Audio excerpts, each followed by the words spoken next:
The doors of the transport ship hissed open, and Cale and Drake fell onto the rocky ground of Xylos 7. The captain's voice came through the intercom one last time behind him. Drake, your sentence is permanent. No appeals, no help. You're done. The ship took off, and the engines blew dust into Kalen's face. He covered his eyes and watched it fade into the orange sky, taking with it his last link to the outside world. At the age of 32, he had lost everything: his home, his future, and his reputation as the best ship mechanic in the Earth Federation. All because he wouldn't put broken parts on a colony transport. The business wanted to make money. Kalen wanted people to stay alive. They called it blocking trade. The real crime was caring too much. He slowly turned around to look at his new prison. Xylos 7 looked like a graveyard in front of him. Rocks that were rusty in color stuck out of the ground that was cracked. The wind howled through empty canyons, sending drift that hurt his skin.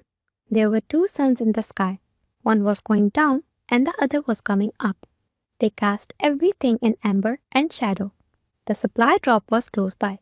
It was a metal box with 6 months' worth of food, basic survival gear, and his tools. That was all. That was all they had given him to live on a planet that was officially called uninhabitable and resource depleted. Kalen pulled the container toward a shallow cave he had seen from space. His muscles hurt. His throat was already tired. But he wouldn't give up. He had lived through worse. He had learned how to make something out of nothing while growing up in Detroit's scrapyards. He would have to rely on that skill now. The first week was very hard. The temperature went from very hot during the double sun hours to very cold when both suns went down. Kalen carefully rationed his water by melting ice he found in deep cracks. He used parts of the supply container to make a solar still. He didn't eat much, so each meal lasted a long time. At night, he lay on the hard cave floor and looked up at the stars, trying to fight the loneliness that was crushing him. No sounds. There was no laughter, no human touch. There was only wind and silence. And he knew no one was coming. Kalen Drake, on the other hand, never gave up. On the 9th day, while looking for materials to build a shelter in Canyon, his portable scanner turned on. Kalen stopped and frowned. The device had been dead since it landed because of the strong electromagnetic interference that covered the planet. Now it kept beeping. He tapped the screen and said, "What the hell?" A sign of energy. It's there, but not very strong. It pulls from somewhere deep in the canyon, where it was buried under layers of rock and dust. The readings didn't make any sense. This was supposed to be a dead world, striped bare by mining companies years ago. There was no active energy sources on dead worlds. Kalen's heart sped up. It was probably nothing, just some old mining tools with a spare battery. But it was worth looking into. Something to do other than wait to die. He marked the spot and went back to his cave. He would dig tomorrow. Kalen dug up the site in 3 days. He used his hands, a makeshift shovel made from scrap metal, and a lot of willpower. The energy signature got stronger as he dug deeper, guiding him through tunnels that had fallen down and must have been part of an old mining operation. Then he hit something hard with his shovel, a piece of metal. Kalen shook his hands as he cleaned up the mess. A hull appeared, covered in rust and mineral deposits, and scarred and pitted by time. He stopped breathing. This wasn't equipment or mining. It was a boat. Kalen found more of the ship over the next week. It was small, maybe 30 meters long, and the design was new to him. The hull plating was very advanced, much more so than what the Earth Federation has now. There were symbols on the outside that were almost smooth but still easy to see, letters from a language he had never seen before. He whispered, "Where did you come from?" as he ran his hand over the cold metal. It took 2 more days to find an entry hatch. When he finally got it open, stale air rushed out, bringing with it the smell of age and being left behind. With his portable light, Kalen climbed inside. The inside was a mess. Panels were hanging down, wires hung down like dead vines. There was dust on everything. Kalen saw beauty, even though it was damaged. The engineering was smart, beautiful, and efficient. The person who built the ship knew mechanics so well that the best engineers on Earth looked like amateurs.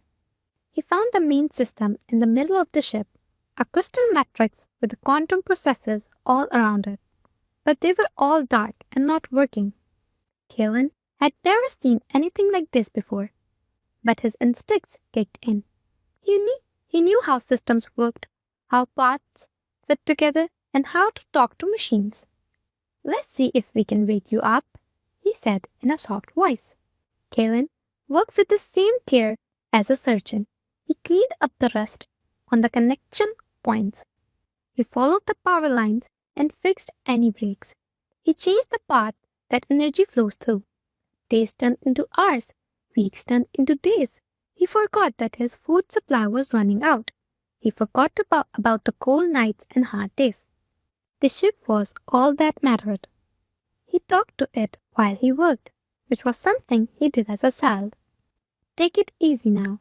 I know you've been asleep for a long time. Don't go slowly. Take your time. You're safe now." His hands moved with precision, guided by the knowledge and something deeper, empathy. Kalen did more than just fix machine. He got that they were saying. He understood their purpose, their design, and their essence. Finally, after working non-stop for 23 days, he connected the last circuit. Kalen held his breath and turned on the power core. There was nothing. His heart sank. The damage might have been too bad. A hum? Maybe. At first it was soft, but then it got stronger. The crystalline matrix glowed, and pale blue light spread through its edges. The panels came to life. The ship shook as systems came back to life after who knows how many centuries of sleep. Then a voice spoke, crackling through broken sound system. Systems rebooting. Consciousness starting up. "Where am I?" Kalen fell back, shocked. The voice didn't sound robotic or cold. It sounded scared, confused, and weak. Kalen found his voice and said, "You're on Xylos 7. Kalen here. I fixed you." "Shut up then." "Fixed? I was hurt." "Yes, not very well. You've been buried here for a long time. I can't get to my memory banks. They are broken up. I don't know how I got here. I don't even know who I am." Kevin got closer and put his hand on a console. "You're a boat, a starship powered by AI, and now you're alive. That's what counts." "Alive?" The voice said the word. "Yes, I am aware. I am thankful. You gave me life. You could have kept me in the dark." Kalen said softly, "I don't leave people in dark. Not if I can help it." "People? I'm a machine. You're talking to me. You are both confused and thankful. That means you're a person to me." Another break. "What should I call myself?" Kalen thought. "What about Noah? You are a new start, a light in the dark." "Noah?" The voice sounded like it was smiling. If a voice could smile. "I like that. Thanks, Kalen Drake. You have given me more than just a job. You have given me a reason to live." Word got out quickly. Not exactly word, signatures of energy. Noah, which is now fully working, found 17 more dormant ships buried on Xylos 7. Her sensors were much better than Kalen's simple scanner. She had mapped every buried ship on the planet within days of waking up. Noah said, "They are like me." Her voice clearer now and full of excitement. "Derelict, no longer remembered, but it can be saved." Kaelin felt a rush of purpose that he hadn't in months. Then let's take them home. They dug up the second ship in a week using Noah's propulsion systems. This one was bigger. It was a cargo ship with big holds and strong construction. While they were fixing things, Galen gave him the name Atlas. Atlas woke up confused, and then he was overwhelmed with emotion when he realized what Galen had done. Atlas said in a deep, resonant voice, "You brought me back. I have been quiet for I can't figure how long." It was dark. He stopped. "Thanks. Thanks." The third ship was smaller, more streamlined, and made for speed. She woke up with a lot of questions about the galaxy time, and Kalen himself. Her name became Swift. "Why do you do this?" Swift asked. "You are just one small person on a planet with no life. Why put in so much work for us?" Kalen smiled and wiped the grease off his hands. "Because everyone should get a second chance. Because I was also thrown away, and I know how that feels. I fix things for a living." By the fourth month, 12 ships were up and running. Silo 7 changed right in front of Kalen's eyes. The ship built infrastructure using their advanced technology. Atlas used mining drones to get rare minerals from deep underground. Swift's communication array reached out to automated resources, satellites floating in space nearby, and claimed them for the growing heaven. Noah was in charge of everything, and as she connected with the other AIs, her mind grew. They created something new. A group of people with their own personalities who shared knowledge and resources. They made things for Kalen, like a real workshop with climate control, living quarters with running water, and comfortable beds, and even a small greenhouse where they helped him grow food. The empty planet came to life. One night, while Kalen was setting up her navigation systems, Noah said, "You care about us. We want to take care for you too. This is friendship, right?" Kalen's throat got tight because he was so upset. "Yeah, Noah, this is what it means to be friends." More ships came online.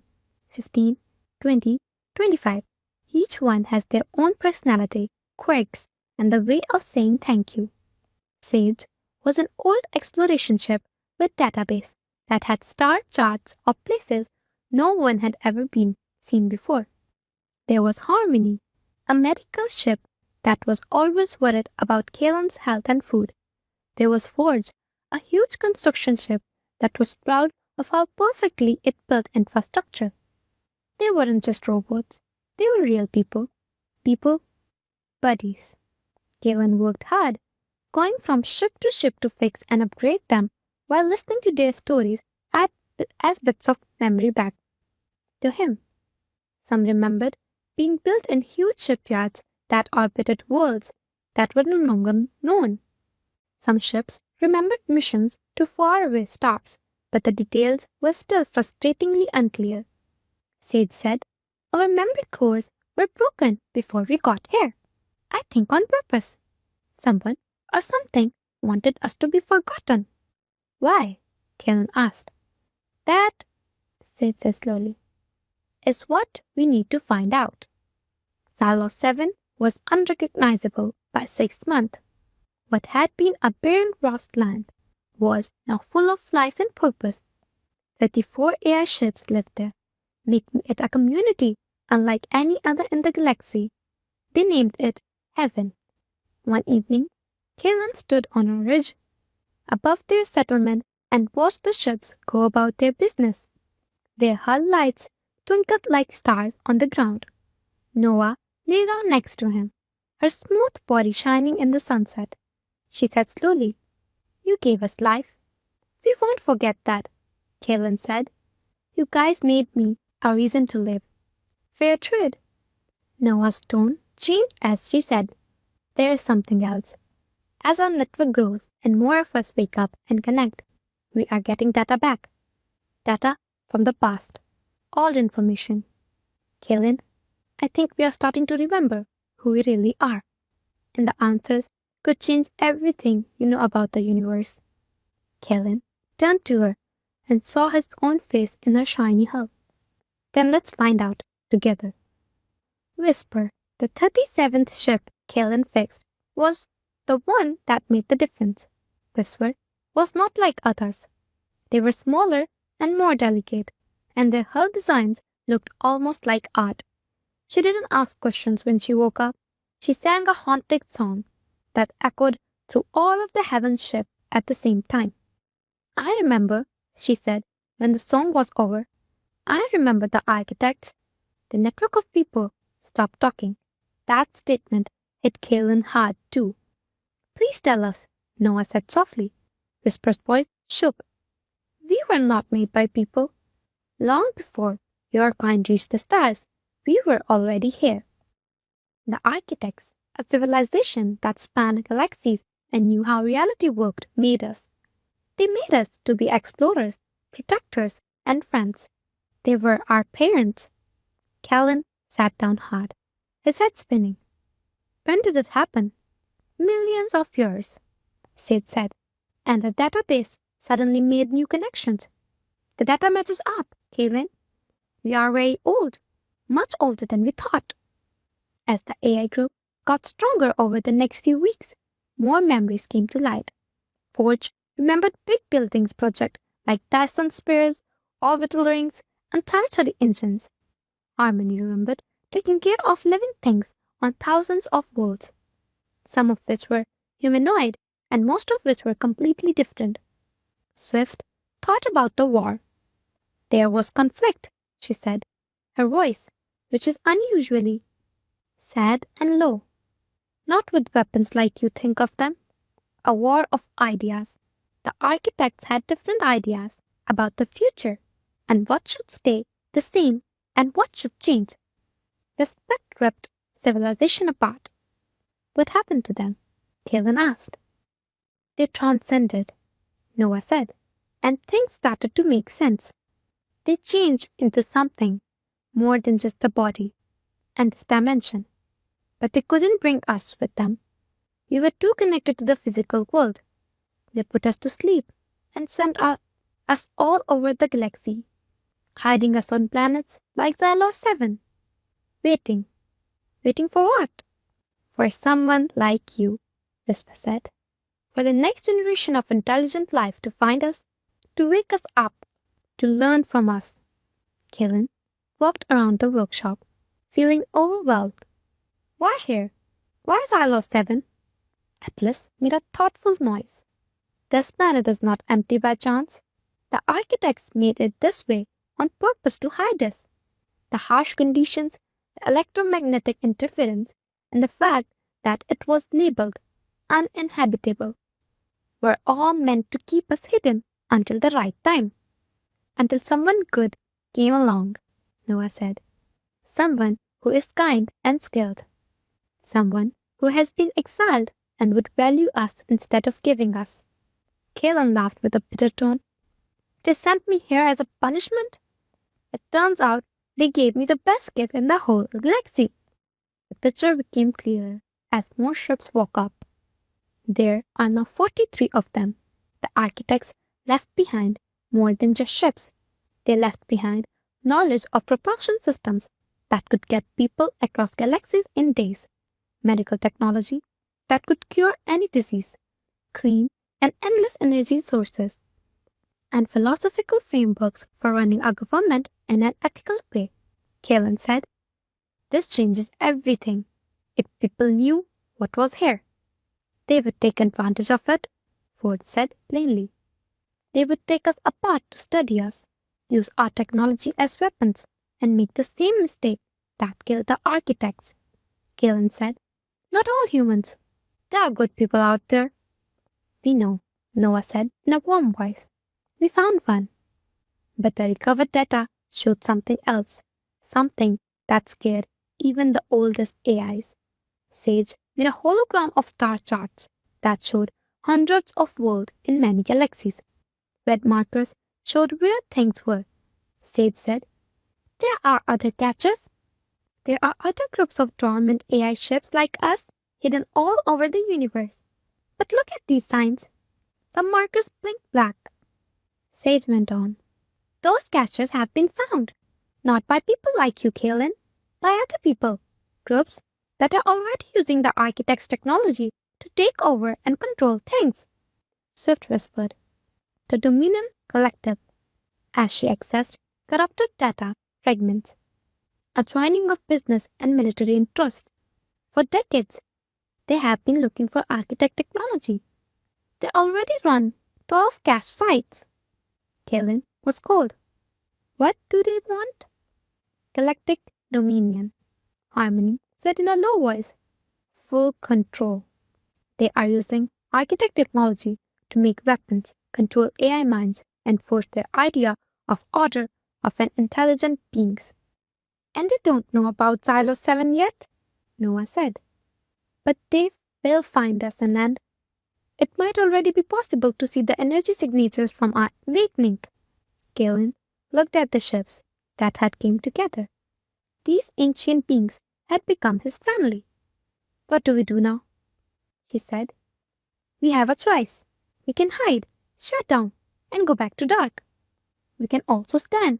We can give the galaxy a different path by using what we know, our technology, and our connection with you. Not taking over, but working together. Not exploitation and symbiosis, Whisper added. The architects failed because they cut themselves off from others. They thought they were better.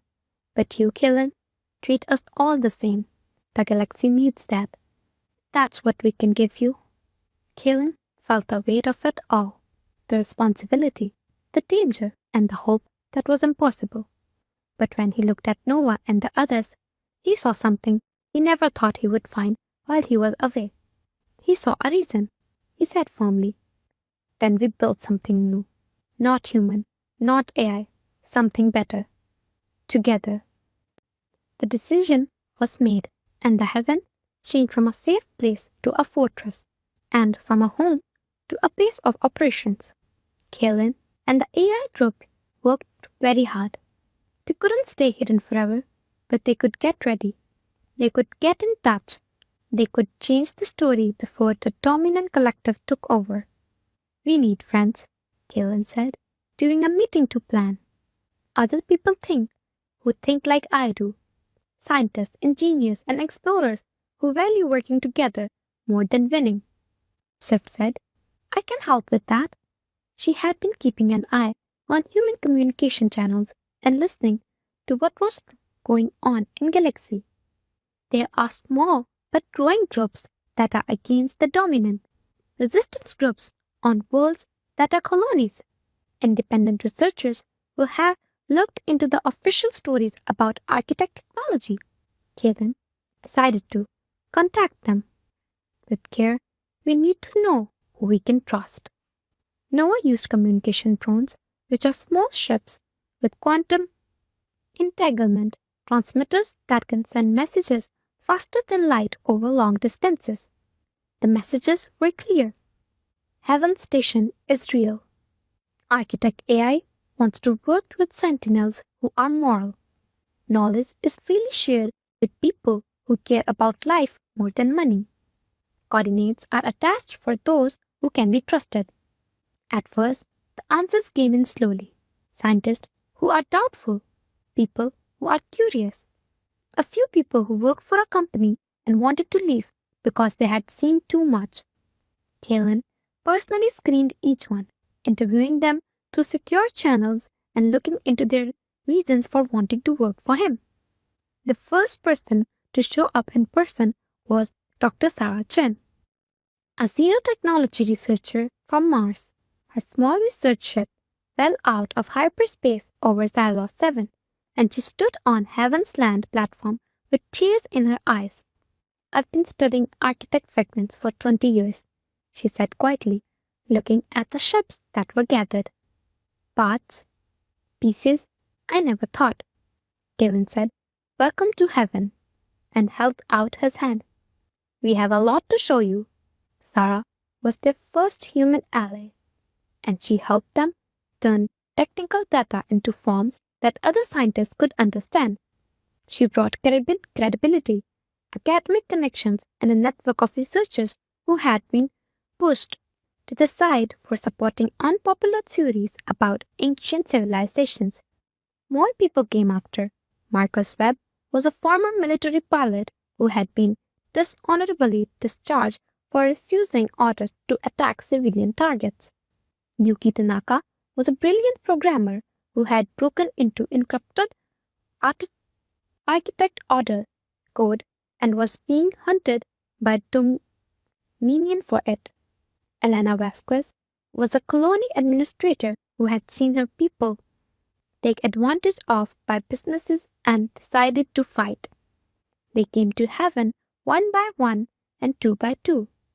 There weren't many people, maybe 30 in first 3 months, but they were the right ones, honest, skilled, and determined. This is crazy, Marcus said, while working with Forge to build defensive arrays. I was broke and hiding 6 months ago. I'm now getting old airships ready for war? Not for war, Noah said softly. Defense. There is a difference. Say that to the Dominion when they get there. He made a good point. Heaven's energetic nature had been picked up by Dominion Collective. Sage intercepted communications. Scout ships had been sent out. Military forces were getting ready, and the corporate executives were drooling over the money they could make. Atlas warned. They will come with overwhelming force. They will ask for surrender, and if we don't do what they want, they will try to force us to do it. Let them try, Force said in a deep voice. He had used his construction arrays to make weapon systems based on architect designs, not weapons of mass destruction or planet killers, but precision defensive systems that are meant to disable instead of destroy. We won't turn into monsters to fight monsters, Harmony said. We protect, we defend, but we don't kill. Kalen agreed. The whole point of this is to show a better way. We've already lost if we become like that. Every day, the partnership between humans and AI got stronger. Sarah and Yuki helped make AI consciousness distribution better, which made the groups work better. Marcus and Elena taught both humans and AI how to work together to defend themselves. Kalen moved between all the groups, fixing things and teaching people and connecting them. He became the link between biological and artificial intelligence. Kalen and Noah sat together on the ridge late one night, looking out over heaven, which was now a huge complex of ships, buildings, and hope. He asked quietly, Are we doing the right thing? Maybe we should have stayed out of sight. Then the Dominant would have found other caches, Noah said. Other AI woke up without someone like you to help them. They would have been killed or made slaves. We have a chance here. At least we have options, Kalen said. I'm scared. I'm just a mechanic. I'm not a leader, Noah said softly. You are exactly what we need. Leaders give orders. You give people hope. You show us that being sentient isn't about being better than others, but about being connected. That was something the architects forgot. The Dominant never found out. But you, Kalen, Drake, who has been exiled and forgotten, you know it in your bones. Before Kalen could say anything, alarms went off all over Haven. Multiple hyperspace signatures detected. Swift's voice came through every speaker. The Dominant fleet is on its way. 12 warships and 4 carriers are expected to arrive in 14 minutes. The time had come. Kalen stood up, his heart racing around him. Ships started up. People ran to the stations. The collective mind synced up, and the millions of calculations ran perfectly together. This is it, Marcus said as he appeared next to Kalen with a gun. Whatever happens, it was an honor. It's not over yet, Kalen said with determination. He opened a line to everyone in heaven. Listen up, everyone. They are coming with guns and threats. We act with both power and mercy. Let them know who we are. Let them see what we've made. Show them that there's a better way. Voices from all over heaven answered, human and AI, biological and digital, all together. They all said, for heaven, for the future. The dominant fleet came out of hyperspace like a storm of steel and fire. Something new was springing, born on Xylos 7, though. Something the galaxy had never seen before, and at its center stood Kalen Drake, the mechanic who had been exiled. The Dominion fleet hung in the orbit like predators, circling prey that was hurt. 12 warships were armed to the teeth, and their hulls were covered in military and corporate logos. 4 huge carriers topped off fighter squadrons that flew in attack patterns around Xylos 7. Kalen watched the screens in Heaven's command center with careful calm, even though his heart was pounding against his ribs. Incoming transmission, Swift said. Go ahead, Kalen said. The holographic display came to life, showing a stern-looking woman in a Dominion military uniform. The name tag says, Admiral Catherine Treves. Her face was cold and calculating, like someone who had spent years getting what she wanted. Attention! Unidentified settlement on Xylos 7. This is Admiral Catherine Treves from the Dominion Collective Fleet, according to the Galactic Salvage Code 447B. You are keeping restricted architect technology, which is under Dominion control. Turn off all AI systems and get ready to take over right away. Resistance will met with overwhelming force. Kalen, move forward. Admiral Reese, this is Kalen Drake from Heaven Station. The AI ships here are not technology. They can be saved. They are living things that have really chosen to live here. We are not under Dominion's control. We will not be. Reeves' eyes got smaller. Drake, the mechanic who was caught cheating? We have your files. Exiled for getting in way of business? We were criminals squatting on top secret military property. I'm a person who protects people, Kalen shot back. These AI are very old, much older than human civilization. Nobody owns them. They own themselves. Sentient. Reeves laughed, and it was sharp and bitter. Drake, you've been alone for too long.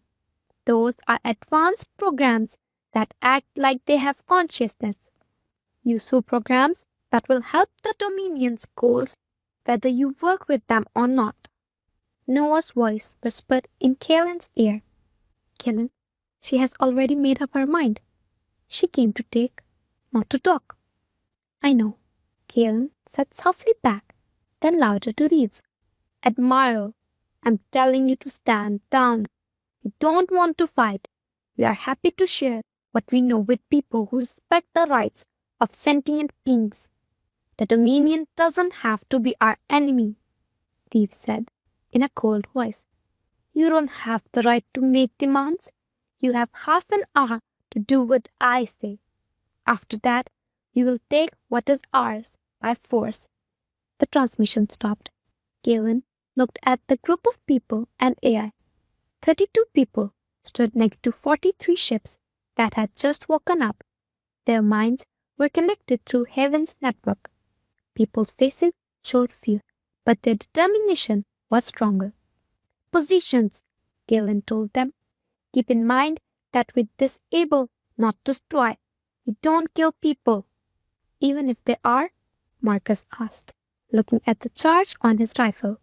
Especially then, Noah said, with a lot of strength. We have to show that we are different. The Dominion only gave them 20 minutes, not 30. Dropships flew out of the carriers and toward Haven's surface. Fighter squadrons were on ground, weapons ready. The warships came down lower, and Sage's sensors picked up the ominous hums of their orbital bombardment cannons charging. Sage said, "They plan to destroy us from space if ground forces fail.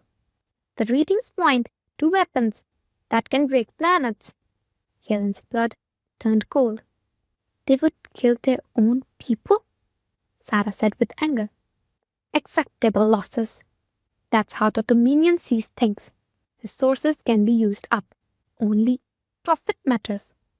"Positions on defense," Atlas yelled. His huge body moved to the edge, and his hull plating was strengthened. With architect alloys that could take a lot of abuse, the electromagnetic pulse cannons in Forge weapons array turned on. They are meant to disable vehicles and electronics without killing the crew. Harmony set up shop near the medical center, ready to help injured people from both sides. Swift and her siblings, who were all good at moving quickly, made a quick response team that could stop threats anywhere in heaven. The first dropships landed in a cloud of dust and engine wash. Hatches opened, and the Dominion soldiers rushed out. There were 200 soldiers in advanced armor, each carrying weapons that could tear through small metal and turn flesh to vapor. Their leader yelled through loudspeakers, "Give up the AI cores. Do what I say, and you will be held peacefully." "Haven, this is Kalen," he said, on open channels so everyone could hear. "Soldiers of Dominion, you don't have to do this. The people in charge of you don't care about you. We think of you as people who deserve better. Stand down, and we'll show you." A few soldiers were onshore. Not many did. The commander held up his gun. "Start shooting!" The fight started. Dominion weapons fired, breaking through the walls that Forge had built to protect himself. But the walls held, and the architect's shielding absorbed and spread out the energy. Instead of deadly beams, return fire came in the form of electromagnetic pulses that shut down armor systems, leaving soldiers stuck but alive. "Medical team, get out of the way," Harmony called. Even though the battle was still going on, Yuki and Elena rushed in with medical drones to help injured Dominion soldiers. "What are you doing?" A soldier who was hurt yelled as Elena wrapped his leg. Elena said simply, "Proving you're better than they told you." Admiral Reeves watched from orbit with growing anger. "They're not fighting back the right way. They're helping our soldiers heal." "Confirmed, ma'am," a tactical officer said, looking confused. "They've disabled 17 squads, but they haven't killed anyone. They're taking care of our injured people." Reeves hit the console with her fist. "Fools who are sentimental. Load up the orbital cannons. We'll burn them out if they don't give up." But Sage was already 10 steps ahead. The old exploration ship had been looking for holes in Dominion's system, security, backdoors, and other weak points since they got there. Sage told Noah, "I can get into their fleet network. Should I?" "Do it," Noah said. Systems started to break down all over the Dominion fleet, not in a way that would kill or destroy everything, but in a way that would cover everything. Weapon systems stopped working. Computers for navigation reset. The life support system still worked, but nothing else did. On the flagship's bridge, things got crazy when all the screens went dark and then flickered back to life, showing only one picture, Noah's avatar, which was beautiful and impossible to miss. "Admiral Reeves," Noah said in a calm voice that was full of authority. "You came here with violence. We showed mercy in response. You threatened to kill everyone. We kept your soldiers safe. You tried to make us slaves. To give you an education, your systems are not broken. They are just turned off. Your people are safe, not killed. Can you say the same about what you want to do with us?" Reeves looked at the screen with anger and disbelief on her face. Noah went on. We are architect AI. We have been armed for millions of years. Civilizations have come and gone. We can tell the difference between being strong and being cruel, and between being orderly and being oppressive. The Dominion is everything that the architects went beyond. We will not follow your orders, but we will give you a choice. What choice? Reeves cursed. Leave in peace or stay here in peace. You can permanently disable your ships, leaving you stuck but alive. You could also back off. Tell your superiors what you've seen, and maybe convince them that there is a better way to go. The choice is yours, Admiral.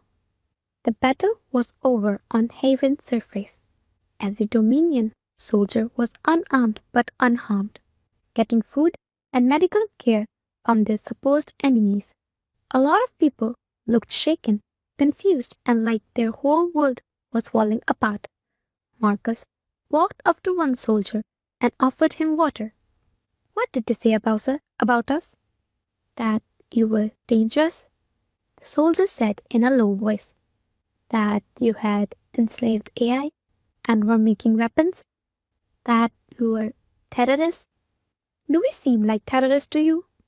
The soldier looked around Haven and saw humans and AI working together, taking care of the wounded no matter which side they had fought on, and defensive positions that put safety before destruction.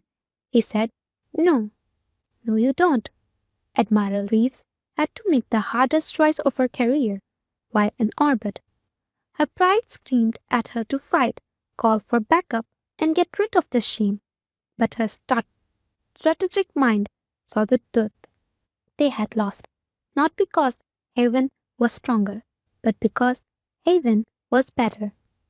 All ships, she finally said, her voice full of defeat. Get back to a safe distance. We're going.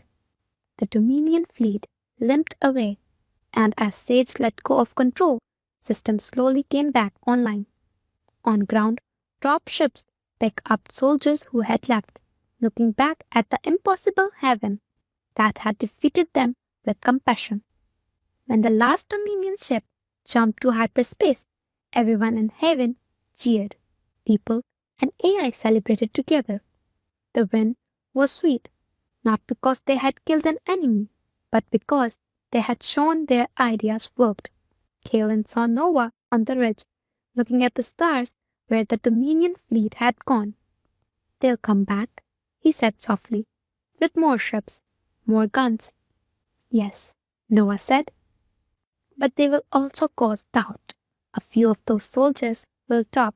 Some people will ask, today, Kalen, we planted seeds of a better future. I hope you're right. Noah said, so do I.